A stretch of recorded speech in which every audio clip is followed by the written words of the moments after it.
Hello viewers, আসসালামু আলাইকুম। কেমন আছেন সবাই? আবারও আপনার সাথে একটু কথা বলতে আসলাম সেই স্লোভেনিয়া নিয়েই। আমি ইতিমধ্যেই আপনাদের কাছ থেকে অনেক ফোন কল, অনেক এসএমএস, অনেক, অনেক সাড়া পেয়েছি। আ আপনারা অনেকে আমার কাছে স্লোভেনিয়া সম্বন্ধে জানতে চেয়েছেন। স্লোভেনিয়া ফাইল কিভাবে দিবেন? অনেক কিছু জানতে চাচ্ছেন, অনেক প্রশ্ন করছেন। তো আসলে কিভাবে কাজ করি সেটা নিয়ে একটু আপনাদেরকে আ খোলামেলা না বললে হয়তো আপনারা অনেকেই একটু বুঝতে সমস্যা হচ্ছে। সেটা আসলে ঠিক আছে। অনেকে অনেক জায়গায় গিয়ে বিভিন্ন জায়গায় বিভিন্নভাবে হয়রানি হয়েছেন। তো সেজন্য একটু গুছাইয়া মনে বললে আপনাদের জন্য বুঝতে সুবিধা হবে। ইতিমধ্যে যারা আমাকে অনেকে ফোন দিয়েছেন গত প্রায় ১৫-২০ দিন যাবৎ অনেকে আমাকে খুব জানতে চাচ্ছেন যে আসলে আমরা কিভাবে কাজ করি। তো আজকের ভিডিওতে বেসিক্যালি সেই কাজের একটা বর্ণনা আপনাদেরকে দিব। আপনাদেরকে বোঝানোর চেষ্টা করব। আমরা আমাদের কাজের সিস্টেমটা আসলে কি। প্রথমত বলে রাখি আপনারা যারা স্লোভেনিয়া নিয়ে আগ্রহী আছেন আপনারা হয়তো অনেকে জানেন, অনেকে জানেন না যে স্লোভেনিয়া বেসিক্যালি আসলে ওয়ার্ক পারমিট যে মার্কেটটা সেটা কিন্তু খুব বেশি দিন থেকে শুরু হয়নি। খুব বেশি দিন না। যেমন পর্তুগাল, সার্বিয়া বা ইউরোপ অন্যান্য দেশে অনেক দিন থেকেই মানে মানুষ যাচ্ছে, আসছে বা একটা মানে কাজের যে একটা স্লো শুরু হয়েছে ফ্লোটা সেটা অনেক আগে থেকেই শুরু হয়েছে। আর স্লোভেনিয়ার ক্ষেত্রে কিন্তু সেটা একেবারেই রিসেন্ট। লাস্ট হলো 6 মান্থ আমরা বলতে পারব। প্রায় মেক্সিমাম হয়তো ১ বছর, ১ বছর আগে এত মানুষ যায়নি। বাট হয়তো কাজ শুরু হয়েছে আস্তে, আস্তে। আর যাওয়াটা শুরু হয়েছে বেসিক্যালি লাস্ট ৪ মাস বা ৩ মাস এর মধ্যে থেকেই যাওয়াটা শুরু হয়েছে। কিছু এজেন্সি কাজ করছে, ওরা কিছু লোকও পাঠিয়েছে ২-৪ জন। যাই হোক, তো আমরা বেসিক্যালি কাজ শুরু করেছি ভেরি রিসেন্টলি আমরা কাজ শুরু করেছি। আমাদের কাজ শুরু করার সময়টা খুব বেশি কিন্তু একেবারেই যে মানে অনেক দিন যাবৎ তা কিন্তু না। একেবারেই রিসেন্ট আমরা কাজ শুরু করেছি। সেটা আপনাদের সাথে আমি অলরেডি আমার এর আগের ভিডিওতে এবং অনেকটা আমি সরাসরি যারা এসছেন তাদেরকে আমি এভাবেই বলি যে, "ভাই আমি যে স্লোভেনিয়া নিয়ে অনেকদিন থেকে কাজ করি বিষয়টা কিন্তু তা না। আমি আমার পর্তুগাল বা অন্যান্য বিষয় নিয়ে অন্যান্য দেশ নিয়ে আমি কাজ করতেছি, সার্বিয়া।" তো আমি আসলে একটু ক্লিয়ার মেসেজগুলা মানুষের কাছে দিতে চাই যে কেউ যাতে কনফিউশন নিয়ে আমার কাছে না আসে বা এসে ডিসিশন নিতে কষ্ট হোক এটা আমি চাই না। আপনারা সব জেনে শুনে বুঝেই আসেন। অনেক দূর থেকে আপনারা আসেন ভাই, শুনেও খারাপ লাগে যে একজন লোক আজকেই আমার কাছে একজন আসছে সে কুড়িগ্রাম থেকে। তো এসে উনি কিছু বিষয়ে আমার কাছে জানলো। জানার পরে উনার ভালো লাগে নাই সে চলে গেছে। যেতেই পারে। তো এটা আসলে মানে জিনিসটা ভালো লাগেনি। কারণ সে দূর থেকে আসছে অনেক কস্টিং এর ব্যাপার থাকে। তো আপনারা আমার ভিডিও দেখে সবকিছু ভালো করে বুঝে শুনে আপনারা আসেন। যাতে এসে যাতে ফেরত যেতে না হয়। হ্যাঁ? যেমন উনি গেল কেন? উনি আমাকে বলছে, "ভাই অনেকে ৩ মাসে কাজ করে দেয়। আপনি আমাকে ৩ মাসে কাজ করে দেন, আমি আপনার পেমেন্ট বাড়ায় দিব।" আমি বলছি, "ভাই সরি আমার দ্বারা এটা সম্ভব না।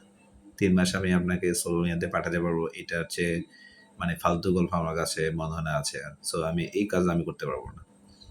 উনি আমাকে বেশি টাকা অফার করছেন। বাট তারপর আমি বলছি, "না সরি। আমার যে প্রসেস টাইম ৪ থেকে ৪.৫ মাস হয়তো মেক্সিমাম সেটা হয়তো ৫ মাসে যাবে। এর বেশি ১ দিনও যাবে না। আমরা চেষ্টা করি ভিতরে করার জন্য।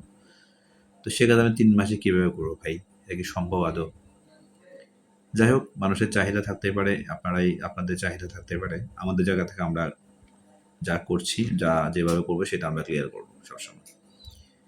সো আমরা যে কাজটা আসলে বেসিক্যালি করি সেই কাজটা হচ্ছে আমরা আপনাদের কাছে যে ফাইলটা আমরা রিসিভ করি ফার্স্ট টাইম, আমাদের সাথে যে এগ্রিমেন্ট হয়, এগ্রিমেন্ট হওয়ার পরে আমরা ফাইলটা রিসিভ করি। জাস্ট আপনাদের পাসপোর্ট এবং ছবিটা আমরা আমাদের ইমিগ্রেশন লয়ারকে পাঠিয়ে দিই। দেওয়ার পর উনি আমাদেরকে উইথিন 7 ওয়ার্কিং ডেজ এর ভিতরে একটা কন্ট্রাক্ট পেপার আমাদেরকে কোম্পানি থেকে ইস্যু করে আমাদেরকে পাঠায়। পাঠানোর পর ওই কন্ট্রাক্ট পেপারটা আমরা আপনাদের সাথে আপনাকে ডেকে আপনার সিগনেচার নিয়ে সাথে আরো কিছু ডকুমেন্টস যেমন আপনার পাসপোর্ট, আপনার পুলিশ ক্লিয়ারেন্স, আপনার কন্ট্যাক্ট পেপার, আপনার আইডি কার্ড, আপনার আদার্স ডকুমেন্ট যা প্রয়োজন আছে, ছবি, এগুলো আমরা অ্যাটাস্টেশন করে, নোটারি করে, অ্যাটাস্টেড করে দেন আমরা এগুলো হার্ড কপি আমরা DHL এ পাঠিয়ে দিই আমাদের ইমিগ্রেশন লয়ারকে পাঠিয়ে দিই। পাঠিয়ে দেওয়ার পরে উনি আপনাদের জন্য কোম্পানিতে একটা ওয়ার্ক পারমিটের জন্য একটা আবেদন করে সরাসরি।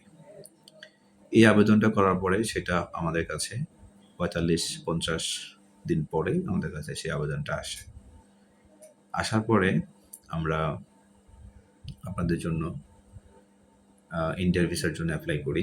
ইন্ডিয়ান ভিসাটা যখন কনফার্ম হয়ে যায়, সেটাও ডাবল এন্ট্রি বা মেডিকেল। এখন আমরা ডাবল এন্ট্রি দিয়ে পাঠাবো সবসময়, এটা আমাদের প্ল্যান আছে।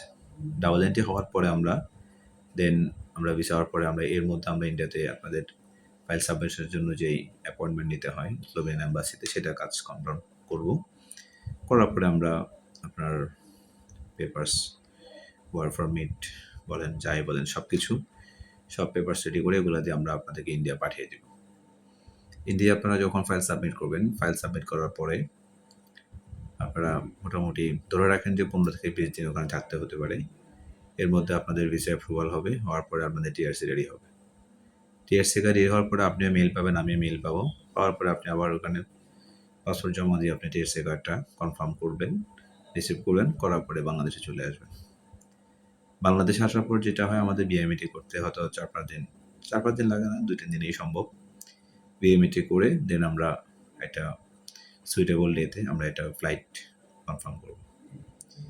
এই টোটাল প্রক্রিয়াটা আসলে যদি একদম দ্রুত করতে যাই বা একেবারে কোথাও কোনো গ্যাপ না রাখি, তারপরেও 4 মাস লেগে যায়, 4 থেকে 4.5 মাস লেগে যায়। সেখানে আমি ভাই, কেউ যদি আমাকে অফার করে যে আপনি 3 মাসে করে দেন, আমি আপনাকে টাকা বাড়ায় দেবো, এটা আসলে আমি পারবো না ভাই, সরি।